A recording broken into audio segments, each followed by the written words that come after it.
Hello guys, good morning. मी आलतो मतदान करण्यासाठी, पण माझा वार्ड आहे उर्दू शाळेमध्ये. तर आता आहे मी मराठी शाळेमध्ये आहे. तर चला आपण निघू आता उर्दू शाळेमध्ये, कारण का आमच्या घरच्यांची इथंच आहेत. माझं एक का तिकडे गेला माहिती नाही, पण आपल्याला चिठ्ठी भेटलेली आहे, आपल्याला जायचे आता उर्दू शाळेमध्ये. चला. तर गाईज फायनली मी पोचलेलो उर्दू शाळेत आणि वोटिंग पण माझं झालेलं आहे, तुम्ही बघू शकता. हे बघा, वोटिंग मी केले. आता पुन्हा एकदा मला मराठी शाळेत जायला लागेल. तिकडची स्थिती काय ते पहिले बघायला लागेल. तर गाडी मी इथं ठेवले.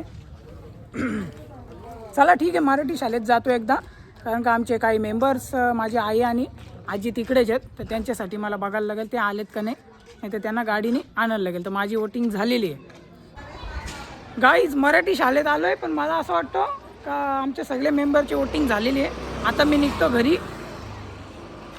जरा थांबायला लागेल, बघायला लागेल कोण राहिलं आहे काही नाही. पहिले हे पण मला बघायला लागेल, तेव्हाच आपल्याला पुढची प्रोसेस करते.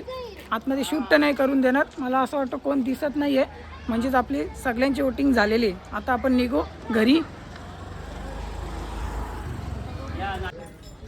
फायनली गाईज आमची वोटिंग झाले सर्वांची. हे बघा, सगळ्यांची वोटिंग झाले आणि फिरून फिरून आलो आता. अलग अलग वार्ड आहे, म्हणजे एक मराठी शाळा, एक उर्दू शाळा आहे. आपला उर्दू शाळेत होता आणि आमच्या घरच्या मेंबरचे होते मराठी शाळेमध्ये. चला ठीक आहे, भेटतो तुम्हाला पुढच्या ब्लॉगमध्ये. तब तक केले बाय बाय. हां लोक बघतात बघा मला. चॅनलला सबस्क्राईब करा आणि फेसबुक इंस्टा असेल तर नक्कीच फॉलो करा.